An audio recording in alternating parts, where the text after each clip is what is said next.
आज हम unit 4 electrochemistry 8 करेंगे और इसमें हम करेंगे चल सीमा विधि से किसी भी जो है विद्युत अपघट्य उसके अभिगमनांकों का निर्धारण।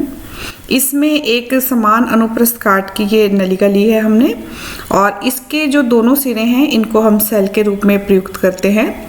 इसमें जिस भी विद्युत अपघट्य का जो है अभिगमनांक ज्ञात करना है उसके समान आयन वाला एक सूचक विद्युत अपघट्य भी ऐड करते हैं। जैसे इस प्रयोग में हमें HCl का जो है H पॉजिटिव और Cl नेगेटिव का अभिगमनांक ज्ञात करना है, तो हम एक सूचक विलयन भी लेंगे जिसमें एक आयन कॉमन हो। जैसे दोनों में क्लोराइड है तो इसमें क्लोराइड आयन कॉमन है और ये कैडमियम क्लोराइड हमने लिया है। और जो दूसरा सूचक अपघट्य होता है उसकी गति जो है इसकी H पॉजिटिव जो जिसका हमें अभिगमनांक ज्ञात करना है उसकी गति से कम करनी होती है, कम होनी चाहिए। तो क्योंकि कैडमियम H पॉजिटिव से भारी है तो इसका जो है इसकी गति कम होती है। अब हम जो नीचे का जो एनोड है इसके अंदर जो है इसको पॉजिटिव आयन से जोड़कर सेल्स के जो बैटरी है इसके पॉजिटिव सिरे से जुड़ा हुआ है, तो ये एनोड की तरह काम करेगा और ये कैडमियम का बना हुआ है एनोड। कैथोड प्लेटिनम का बना हुआ है और इसको बैटरी के नेगेटिव सिरे से हमने जोड़ रखा है। यहाँ पर जो है एक कूलोमीटर जोड़ा हुआ है जिससे निक्षेपित पदार्थ की मात्रा ज्ञात की जा सकती है। धारा नियंत्रक से जो है हम धारा की मात्रा निर्धारित करते हैं कि कितनी कम या कितनी ज़्यादा इसमें प्रवाहित की जाएगी। और यहाँ पर जो कैडमियम और जो क्लोराइड है और जो HCl है इनके बीच में एक क्लियर बाउंड्री होती है, जो बाउंड्री विजिबल रहती है। अब हम क्या करते हैं कि इसमें धारा I प्रवाहित करते हैं।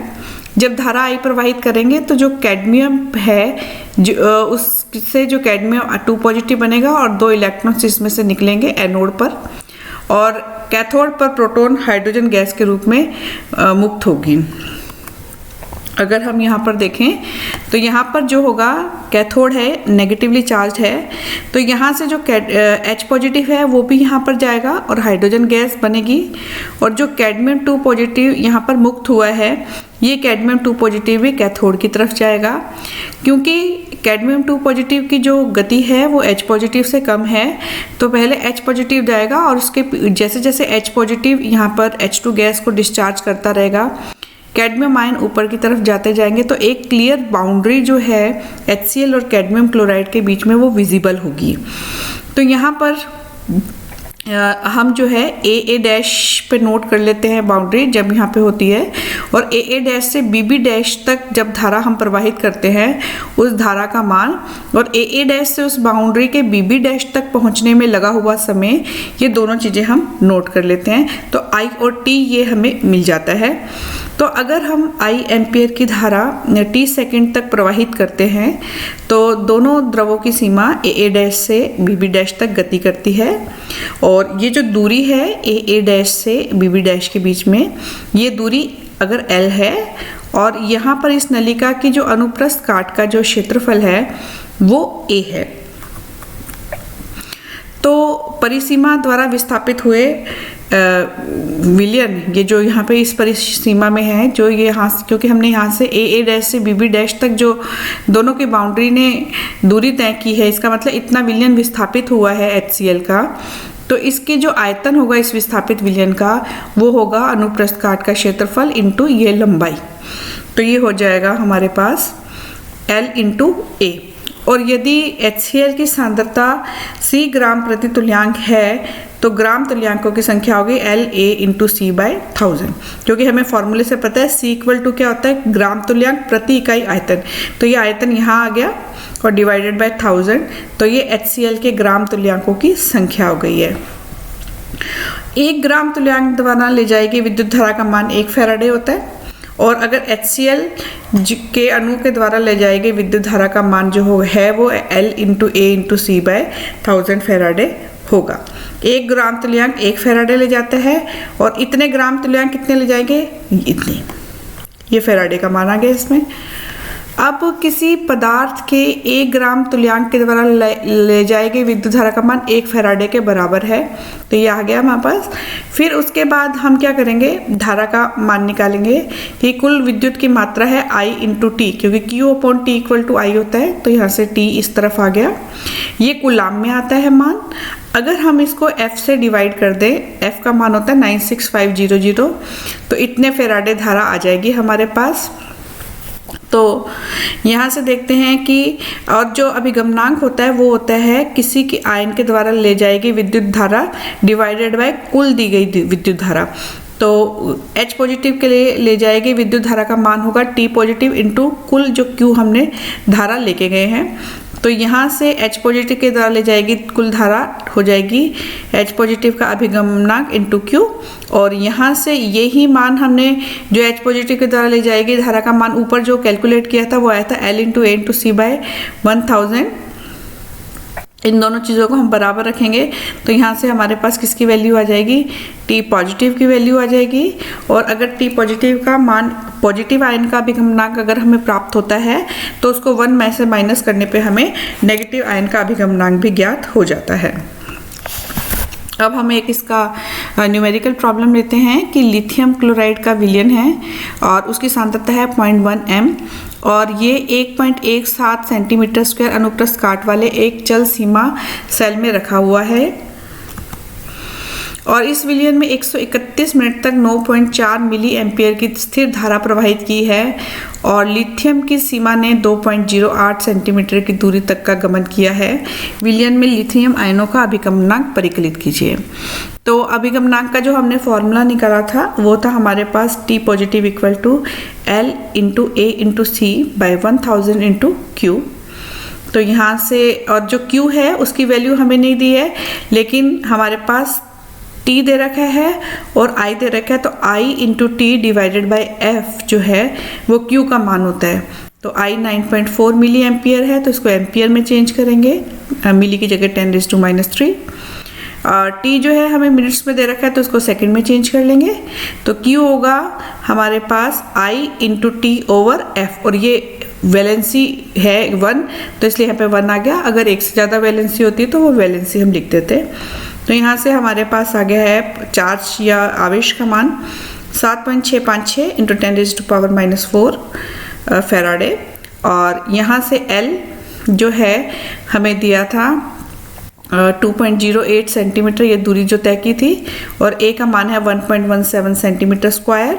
C जो कंसंट्रेशन थी वो 0.1 थी और क्योंकि यहाँ पे जो है मोलरता, क्योंकि 1 है वैलेंसी तो उसकी मोलरता और नॉर्मलता बराबर होगी, इसलिए यहाँ पर ये मोलरता जो है 0.1 ही नॉर्मलता है इसकी। तो T ये सारी वैल्यू हम रख देंगे यहाँ पर। तो यहाँ से हमारे पास T पॉजिटिव का जो मान है, पॉजिटिव आयन के अभिगमनांक का मान आ जाएगा 0.3179।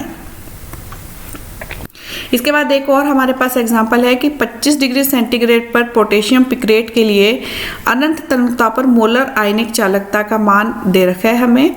K पॉजिटिव के लिए लैम्डा पॉजिटिव का जो मान भी दे रखा है ये है 73.58 इंटू 10⁻⁴। तो पिक्रेट आयन के अभिगमनांक के मान और अनंत तन्यता पर मोलर चालकता के मान हमें परिकलित करने हैं। तो इसके लिए सबसे पहले हम कोलराज का नियम लेंगे। तो कोलराज का नियम ये कहता है कि किसी भी विद्युत अपघट्य की कुल मोलर चालकता उसके आयनों की आयनिक चालकता के योग के तुल्य होती है।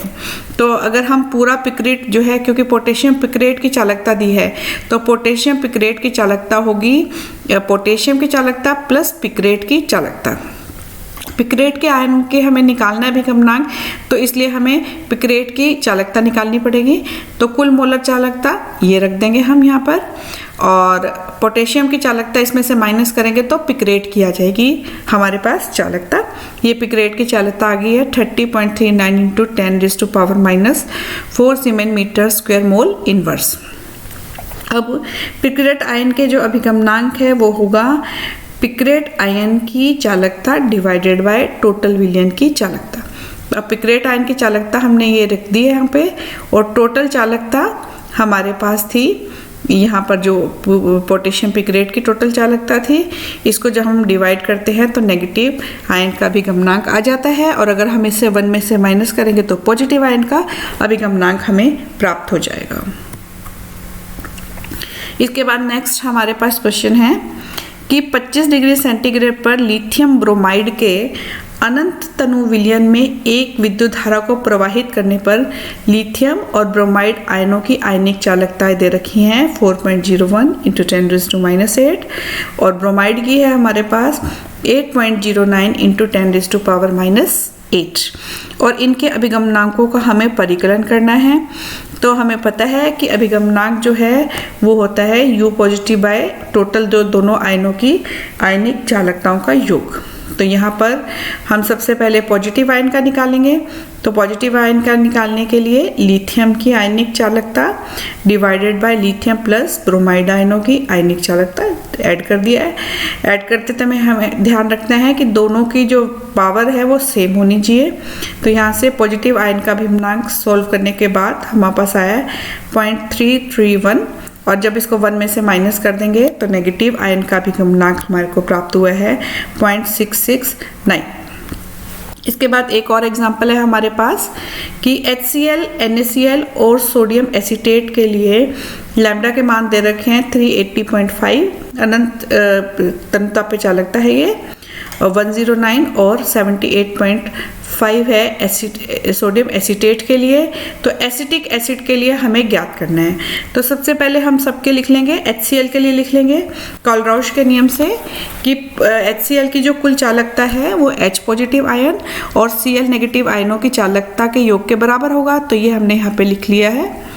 सोडियम क्लोराइड की जो कुल चालकता है वो बराबर होगी sodium ion plus chloride ion की चालकता के बराबर, और सोडियम एसीटेट की चालकता होगी सोडियम आयन और एसीटेट आयन की अनंत तनुता पे चालकता के इक्वल। अब हमें निकालना है एसिटिक एसिड।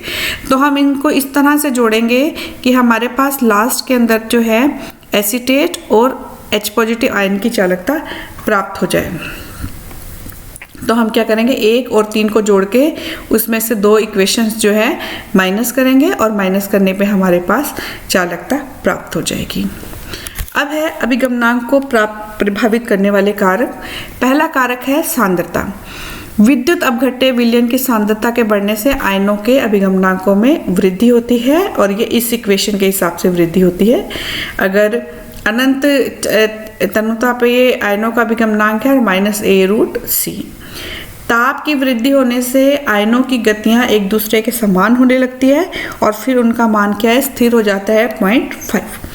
विद्युत अपघट्य की प्रकृति से जो है अभिगमनांक बहुत अधिक प्रभावित होते हैं। सोडियम के अभिगमनांक के मान NaCl, NaBr या NaNO3 में भिन्न भिन्न होते हैं। इसका कारण ये है कि किसी भी आयन की गतिशीलता इस बात पर डिपेंड करेगी कि वो किस आयन से जुड़ा है।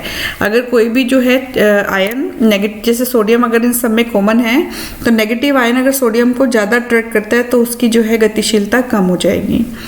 आयनों का जल योजन, आयनों के जल योजन से भी उसके अभिगमनांक प्रभावित होते हैं।